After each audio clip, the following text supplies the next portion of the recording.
Assalamualaikum warahmatullahi wabarakatuh. Salam sejahtera untuk kita semua. Gimana kabarnya? Pada sehat ya? Sehat dong. Di sini saya sebagai admin di Anexu Channel yang membahas seputar sejarah dan tokoh dunia Islam dari sudut layar kaca, secara ringan dan mudah dipahami. Dalam hal ini kita akan membahas tokoh yang sangat berpengaruh di masa awal perkembangan Islam, yakni Umar ibn al-Khattab.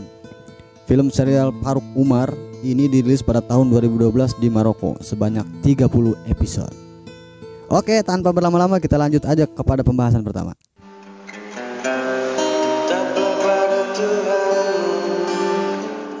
Kisah ini diawali pada saat 6 tahun sebelum masa kenabian Rasulullah Shallallahu Alaihi Wasallam atau pada tahun 605 Masehi. Umar di usia mudanya banyak menghabiskan waktu dengan mengembala unta milik ayahnya Khattab. Ia juga rutin membawa kayu bakar untuk diberikan kepada bibinya. Melihat hal tersebut, bibi Umar pun merasa kasihan kepada Umar karena pekerjaan yang begitu keras diberikan oleh ayahnya. Bibinya pun berniat untuk berbicara kepada Khattab untuk memberikan keringanan pekerjaan kepada Umar. Tapi apa jawaban Umar? Dia menjawab, "Aku tidak ingin kerja yang lebih ringan, aku hanya ingin tubuh yang kuat." Di sini kita bisa mengambil tauladan dari sifat Umar muda yang tidak ingin leha-leha di usia mudanya. Beda dengan anak zaman sekarang yang kadang disuruh orang tuanya masih ngelawan. Kembali lagi ke cerita. Ayah Umar ini dikenal sebagai sosok yang keras dan tegas. Sampai suatu ketika, pada saat Umar meninggalkan unta ayahnya di lembah Manjanan karena ingin sekedar makan siang, ayahnya memarahinya. Terjadi dialog perdebatan antara Umar dan ayahnya. Ayahnya berkata, "Kenapa bisa-bisanya kau pulang? Bagaimana keadaan untaku?" Umar pun menjawab, "Unta ayah baik-baik saja di sana. Bisakah ayah menanyakan kabarku, anakmu sendiri?" Ayahnya berkata, "Anakku akan baik-baik saja ketika untanya dalam penjagaan yang baik-baik juga. Jika kau masih berada di sini, bagaimana nanti apabila untaku dicuri?" Lalu Umar menjawab, "Siapa yang akan mencuri unta ayah setelah diberi tanda milik keluarga Khattab dari Bani Adi?" Ayahnya berkata, "Keluarga Khattab bukan dari keluarga yang kaya. Status orang akan meningkat melalui kekayaan dan perdagangan." Mendengar hal tersebut, Umar pun terbesit di benaknya untuk berdagang. Namun ditolak oleh ayahnya dikarenakan tidak adanya modal. Melihat perdebatan alot tersebut, adik Umar yang bernama Zaid bin al-Khattab coba untuk menengahi perdebatan itu. Ia berniat untuk menggantikan Umar menjaga unta milik ayahnya. Namun ayah Umar menolak dan menyuruh Umar untuk segera kembali ke lembah Manjana untuk menjaga untanya. Siang pun berlalu. Pada malam hari di lembah Manjana, sosok Umar muda masih terjaga untuk terus mengawasi unta milik ayahnya. Lalu datanglah adiknya Zaid bin Khattab. Ia datang dengan kudanya, membawakan bekal makan untuk Umar dan memberikan tabungan perhiasan miliknya. Karena tadi siang ia mendengar keinginan Umar untuk berdagang. Zaid bin Khattab pun meminta Umar untuk mewujudkan mimpinya. Singkat cerita, Umar pun berangkat ke Damski, kalau sekarangnya kota Damaskus. Ia ikut berdagang bersama para saudagar kaum Quraisy.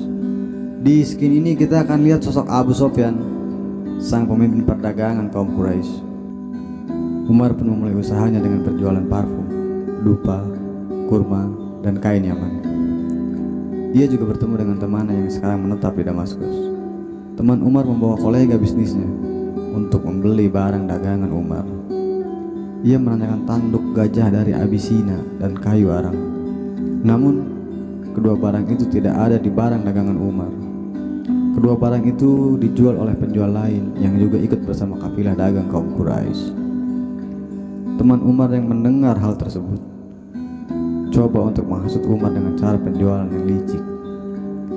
Ia meminta Umar untuk bekerja agar menaikkan harganya untuk bisa dijual kepada kolega bisnis di Damaskus. Namun, apa jawaban Umar?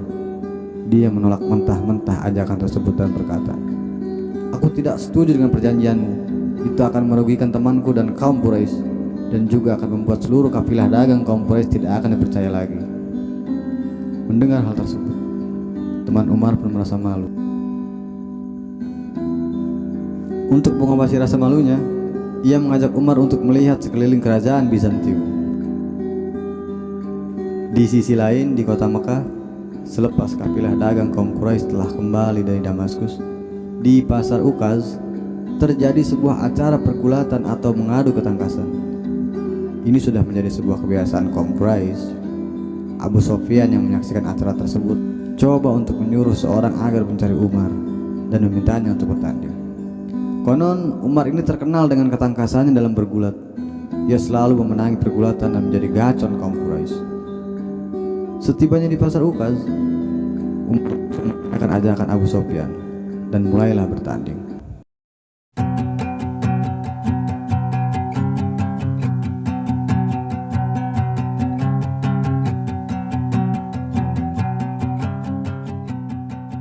Seperti yang kita duga, Umar yang menang. Gacen gelut wah. Sudah, ulah gelut bae. Fase kenabian pun tiba, tepatnya pada tahun 611 Masehi. A'udzu billahi minasy syaithanir rajim. Bismillahirrahmanirrahim. Iqra bismi rabbikal ladzi khalaq. Khalaqal insana min 'alaq. Iqra wa rabbukal akram. Alladzi 'allama bil qalam.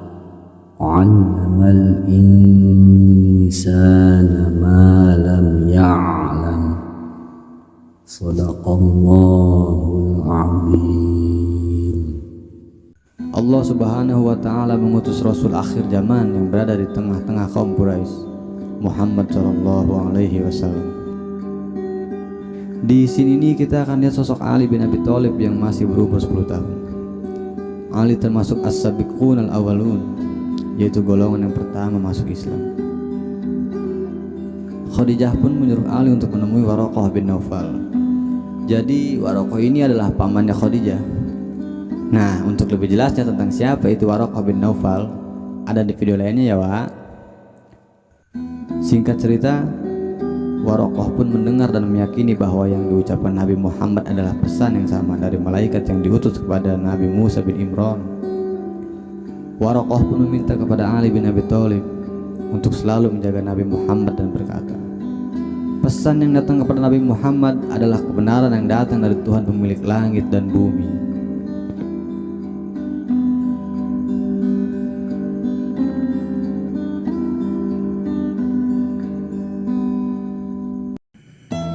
Di episode pertama ini, Uwa Admin menyimpulkan beberapa poin penting. Yang pertama yaitu tentang kepatuhan kita terhadap orang tua. Kita lihat bagaimana sikap Sayyidina Umar rahimahullahu anhu ketika berhadapan dengan ayahnya. Meskipun terjadi sedikit adu argumen, namun Sayyidina Umar memilih untuk mematuhi perintah ayahnya. Sebagaimana lazimnya, setiap anak harus berbakti kepada orang tuanya dan orang tua harus memuliakan anaknya. Poin yang kedua, kejujuran dalam berdagangan. Kita lihat meskipun di film ini menggambarkan jika Sayyidina Umar baru melakukan perdagangan, tetapi dia tetap memegang teguh dalam kejujuran, memikirkan perdagangan dan nama baik kabilah dagang. Poin yang ketiga, ketika Sayyidina Ali bin Abi Thalib menemui Waraqah, karena Waraqah adalah paman istri Rasulullah, yakni Sayyidatuna Khadijah, salah satu yang mengetahui tentang kerasulan Nabi Muhammad SAW. Bahkan beliau sudah mengetahui tanda-tanda kenabian Rasulullah jauh sebelum Muhammad SAW diangkat menjadi Rasul. Semoga bermanfaat. Uwa Admin tidak ada sama sekali niat untuk menggurui, kita hanya saling berbagi setetes dari lautan pengetahuan. Mudah-mudahan kita semua termasuk golongan orang-orang yang saling mengingatkan tentang kebaikan. Wallahu a'lam bishawab. Billahi taufiq wal hidayah. Wassalamualaikum warahmatullahi wabarakatuh.